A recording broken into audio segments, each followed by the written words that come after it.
Good morning, good morning, good morning, good morning. Good morning Luzon, Visayas, Mindanao. Good morning Philippines and good morning world. Good morning po sa ating lahat sa umagang ito. Isang magandang araw po ng Friday. At ituloy po yun natin yung paksa natin na love, courtship, and marriage po. So nakaraan po ay napag-aralan po natin about the guidelines for Christian courtship. Ngayon po ay nandito tayo sa marriage principle. But before that, let us pray po. Father God in heaven, marami pong salamat sa umagang ito, na maraming salamat sa iyong kadakilaan sa buhay namin. Maraming salamat sa lahat ng bagay na ginawa mo po sa buhay ng bawat isa sa amin. Father God, I pray doon sa mga tao na nangangailangan ng tulong mo, Lord God, ikaw po ang patuloy na tutulong sa kanila. I-bless mo rin ang aming pakikinig na yung mga salita. In Jesus' name, amen and amen.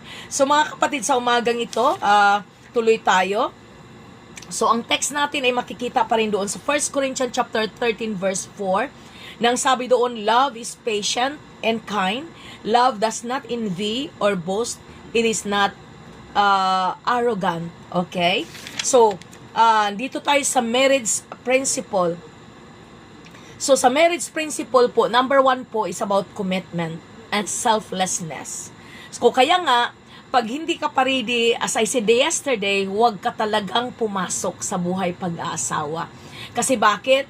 Masasaktan ka lang at yung partner mo ay masasaktan lang din. No? So, kaya nga pagpapasok ka sa buhay pag-asawa, kailangang ready ka na. Amen? Kailangan buo na yung isipan mo, buo na yung pananaw mo, para sa ganon, pagpasok mo, ready ka. So, kaya sa marriage principle po, commitment and selflessness is a must. Marriage requires sacrificial love, commitment, and putting each other's need first. So, pag mag-asawa ka pala, ang iyong unang huna ay ready na ako. Ready na ako na maglingkod at paglingkuran ko yung aking iniibig. Hindi pala yung sabihin na, ay mag-asawa ako para may maglingkod sa akin. Mali pala yung sinasabi, ay mag-asawa ako para mayroon akong tagalaba.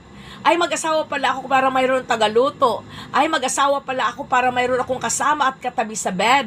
Hindi pala yun. Kundi ang pinaka-reason, unang-una, mag-asawa ka kasi ready ka na maglingkod at paglingkuran mo yung iyong sinisinta. Amen? So, commitment and selflessness. Pangalawa po is communication and trust. Sa marriage principle, communication and trust is a must. Open and honest communication builds trust and understanding